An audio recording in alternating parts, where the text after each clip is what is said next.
Multiple sources are reporting that R.A. Dickey and the Toronto Blue Jays have agreed to a 2-year, $25 million contract extension, which would complete the proposed trade between the Mets and the Blue Jays, now pending a physical for Dickey. We also know that Dickey is in Florida as that physical is beginning between him and the Blue Jays. Let's turn to New York Daily News Mets beat writer Andy Martino, who joins us on the phone. And Andy, you can confirm that the extension has been agreed to?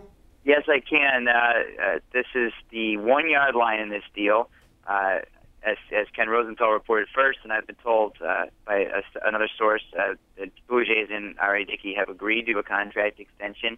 The exact amount is something we're still waiting on. Guaranteed money should be right about $30 million, which is where the last Mets offer was. So that's right about where we expected it to be. There might be an option year tacked on to the end.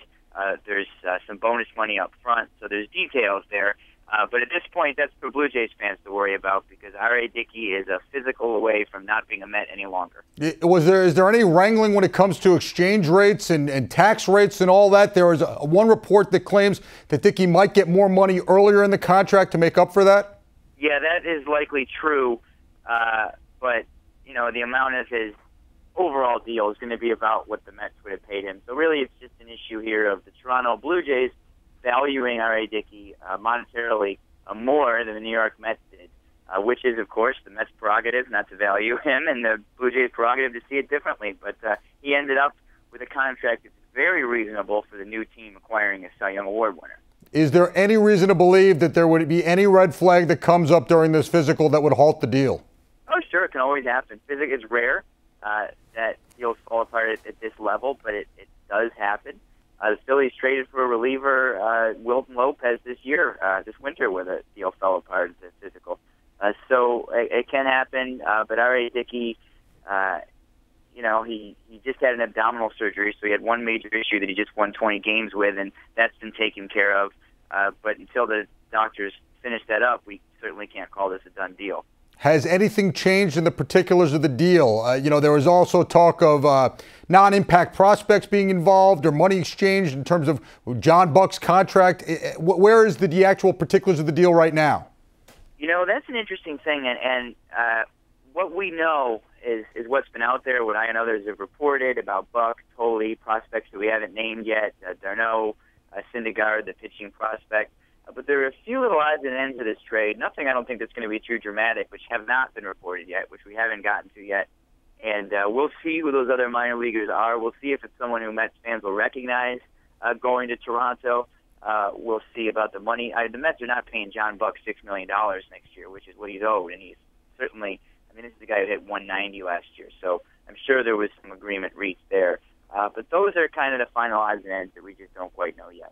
Andy, when the Mets started off entertaining the possibility of trading R.A. Dickey, do you think this is what they expected to get back, or does the haul back exceed what they expected?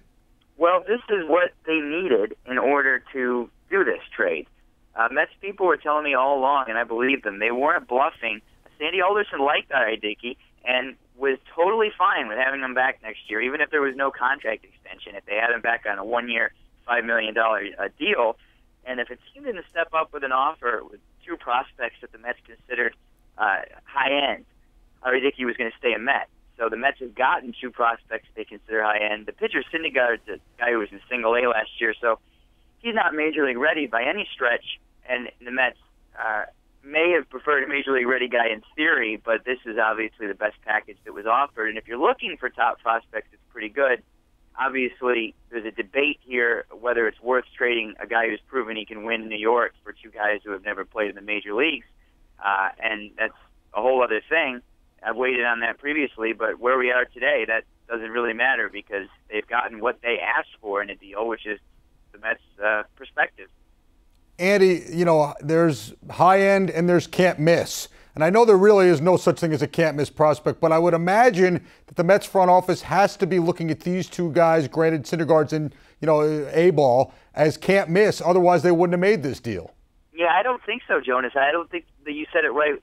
There's no such thing, and they know that there's no such thing as a can't-miss prospect. Every Mets fan is excited about Zach Wheeler right now, which is great, but we don't know if he's going to be healthy or productive or anything like that. We just know that he has potential.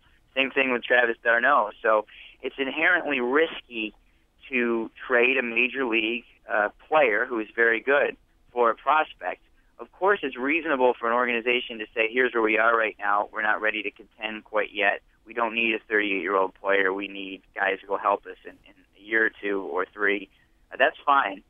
That organizations often find themselves to that place, but it's always a risk. Alderson should be commended for getting the prospects that he wanted, for guys that are highly rated prospects, but he can't be commended for getting a guy who's going to help the Mets just yet because we just don't know. Now, we understand that d'Arnaud is much further along than Syndergaard, but what's the timeline to see these guys playing in Flushing? Well, d'Arnaud's going to be 24 next year. He should be Major League ready, other than the fact that he blew out his knee last June and didn't play since. This is not something the Mets are concerned about. They've reviewed the medicals. Everything should be okay there. So apparently that is not an issue.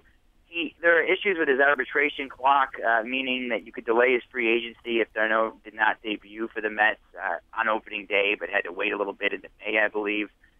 So I don't think we'll see him right away, but he's a guy that we'll be watching closely in spring training. He should be just about Major League ready offensively. And I would certainly expect, barring injury or anything with that knee that's worse than we thought, that he'll be a Met this season. And I guess Syndergaard is obviously down the road, being that he just pitched in A-ball. Andy, you talk to people in the Mets front office all the time. Are they aware that obviously for Met fans, especially if these prospects pan out, they will be very happy with the deal. But still much work has to be done to field a competitive ball club in the upcoming season. Where do they go from here? Are there plans to make moves? I mean, the outfield is still it's a barren landscape in the outfield right now. Where do they go from here? It is. You know, R.A. Dickey and David Wright were the headliners of this Met offseason. But that doesn't do anything to improve the 2014 team. And in fact, 13 team. Obviously, next year's team just got worse. They just lost the Cy Young Award winner.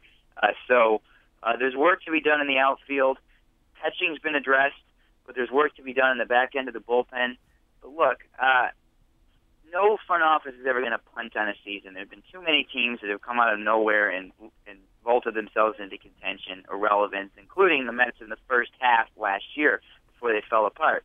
So having said that, I'm not accusing the front office of giving up on next year, but clearly they've demonstrated that they have their eye on 2014 and 2015. So any really close look at who are the outfielders they can get for next year, who are the relievers they can get for next year, we're still talking about bridges to something that the team hopes is better in what is becoming the near future but remains the future. So whether it's Scott Hairston, whether it's spending on a guy like Cody Ross a little bit more, whether it's a trade that we can't foresee yet that they're not talking about, I do think that the Mets have made their biggest headlines of the offseason already. New York Daily News Mets beat writer Andy Martino. Andy, thank you for the time. We'll see you later today on Daily News Live. All right, Jonas, see you then.